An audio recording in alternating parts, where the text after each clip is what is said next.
आप कोई भी डेली नेशनल न्यूज़पेपर किसी भी भाषा में हो, आपको तो पता ही है पॉपुलर भाषा एक अंग्रेजी है और एक हिंदी है। और भी बहुत भाषाएं हैं जो हमारे शेड्यूल्ड में हैं, जो आप भारतीय नोट पे आप देखेंगे वो सारी भाषाएं आपको दिखेंगी।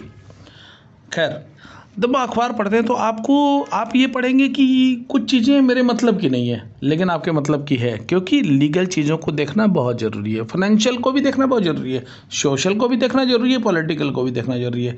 डिपेंड्स ऑन यू, क्योंकि मैं लीगल फील्ड से हूँ तो थोड़ा मैं लीगल की बातें आपको बताना चाहूँगा। आप देखेंगे सर्च फॉर मिसिंग के बाद आप देखेंगे कि अपील फॉर आइडेंटिफिकेशन, फिर आप देखेंगे कि प्रोक्लेमेशन ऑफेंडर। तो ये सारी चीज़ें क्या हैं? देखिए, हमारे देश में अपराध होते हैं,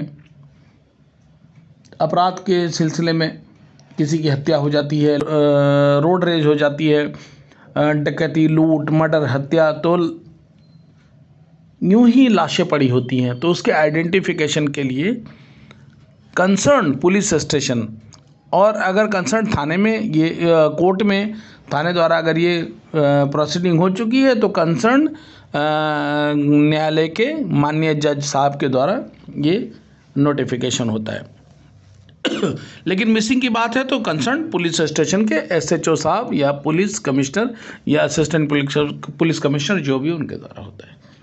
लेकिन 82 सीआरपीसी की बात करते हैं तो 82 सीआरपीसी क्रिमिनल प्रोसीडिंग जो होती है उसके अंतर्गत अंडर सेक्शन 82 में ये होता है कि वो प्रोक्लेमेशन ऑफेंडर होते हैं, उद्घोषित अपराधी। मान लिया कोर्ट ने, मान लिया न्यायालय ने, माननीय न्यायालय ने और हमारे पुलिस अधिकारियों ने सरेंडर कर दिया कि ये फरार हो गया, प्रोसीडिंग हुई, एप्लीकेशन मूव हुई, जज साहब ने मूव किया, प्रोक्लेमेशन ऑफेंडर 82 हो गया। उसके बाद 83 की प्रोसीडिंग भी होती है, अटैचमेंट होती है, व्हाट्सएवर, इतनी गहराई में नहीं जाते हैं, सिंपल है।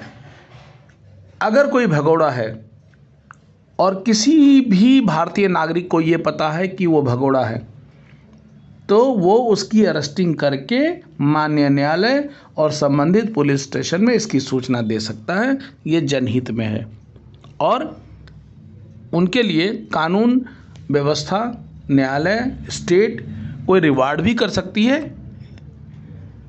ऐसा भी होता है। Thank you.